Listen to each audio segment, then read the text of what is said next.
Hello friends, and welcome to this video where I talk about my essential art supplies. I'm Amanda, also known as Amanda's Work, and if you've seen my stuff, you probably see that I make a lot of abstract work in my art journals. Now I know I always say that supplies don't really matter, but I do want to talk about some of the stuff that I find that I've really enjoyed over the past few years that really enhance my art journaling experience. So first off, let's talk about journals. I feel like journals kind of make or break your experience. If you have a journal that you really love, you'll be inclined to work with it more, versus if you have a journal that you're not really vibing with, you're not going to want to pick it up. These journals here are the Artist Loft brand by Michaels, and I find that for the price they do a really good job. They hold paint really well, even though that they're cheap. They do a really good job. I've used about 4 or 5 of them already, and I think I will continue to use them. I've also used a couple by Talens, and they do a really good job as well. Next up, we have my mini journals, and for these, I basically just use travel blank notebooks. You can look them up on Amazon. I basically bought a pack of 30, and I've been going strong ever since. The pages are pretty thin though, they don't hold paint that well, but they are cheap. They come out to only around like $2 per book, so it's worth it for the price that you pay. Next up, we have tape. I feel like this is one of the most frequent questions that I actually get is what type of tape I use. And I feel like I have a really simple answer for it. I wish I had a better answer, but the answer is this is dollar store tape. This is Duramax brand, if that matters, but I go into the dollar store, I get like 3 packs of these maybe like every few months, and that's all I use. They just do the job really well.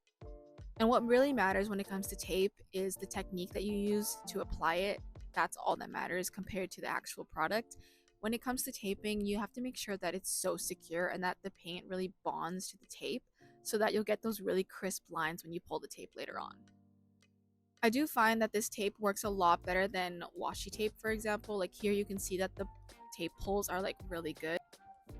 And of course for me, like sometimes I do mess up and I do rip my pages, but it's not that deep for me. If I'm gonna do like a more expensive painting, I will go for some more expensive tape, but for the stuff that I'm doing in my journals, this tape works really well and it gets the job done.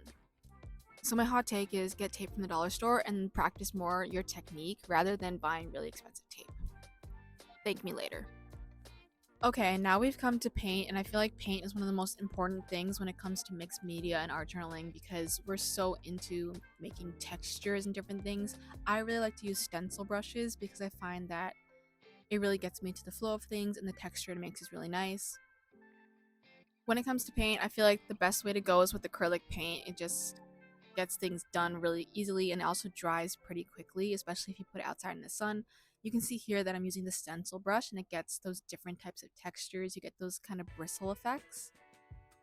I also tend to go for round brushes as well, or a nice detail brush if I need to make some really kind of tiny details on a page. For acrylic paints, I do have a couple of thicker paints like Liquitex or Grumbisher paints to make sure that I can have those really thick textures. And if I want something kind of thinner, I'll use a dollar store paint. So it depends on kind of what the look that you want for your page. Different types of paint will help to achieve those effects. This here, to do the splatters, I use a thin paint. And for this page here, I use thicker paints to get kind of those swirly textures in there. I love to use my Himi gouache set whenever I want to make sure my colors blend and merge together really well. I like to also use them as the base of a page, like to start things off, because sometimes I get the fear of a blank page and I don't know where to go, so I'll just start off with some gouache because it provides a thin layer just to start things off, and then if I don't like it, then I'll just cover it up with more paint. When I first started out, I found acrylic to be really daunting and I didn't know how to use the colors together, but when I started using gouache, things started to click, things started to make sense, and I was actually able to kind of cook when it came to art journaling. So I give a lot to gouache because it's never let me down.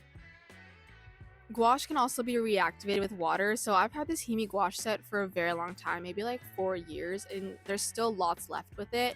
So I'm still going to be using this gouache set for a very long time.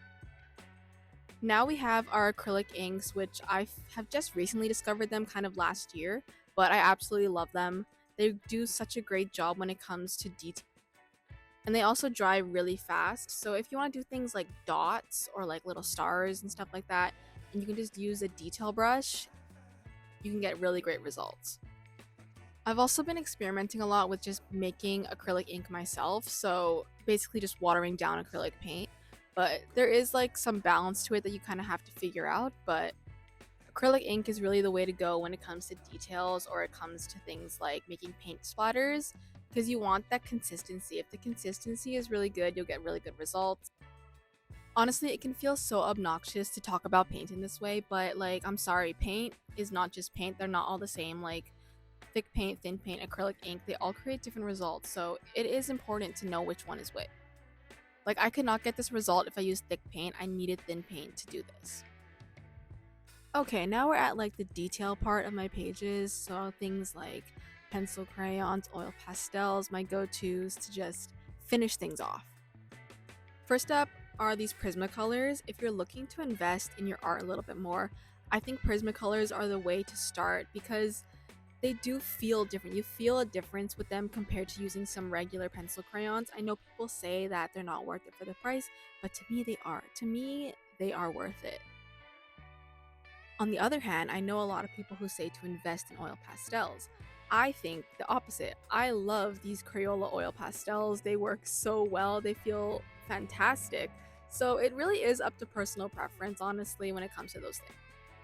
Next up is my paint pens. Of course, I go for Posca and I also have a few Molotow pens, but I have them all in different tip sizes. If you need to draw a face, you need to have some paint markers. I invested in these a lot because they really do help me to get things done when it comes to detailing. I used to struggle a lot with making minor details on faces and stuff because I didn't have like the different tip sizes, but now that I do, I'm able to get things done, and it makes your life so much easier when you have the proper supplies. So Posca, Molotow, thank you. I also find that some of them you can refill. So even though it might be a little bit expensive at first, when you're able to refill them, it kind of helps to offset the costs. These paint markers for me are also just really good at doing words like lettering because they're also meant for like graffiti type of stuff. So it helps when you're doing wording stuff because that's what they're built for. You really can just adjust to the feeling of it. Like, it's another personal preference type of thing where the pens and markers just really work in the way that you want them to. And lastly, we have my date stamp, which is honestly my most essential art journaling supply. I feel like it's just so dear to my heart.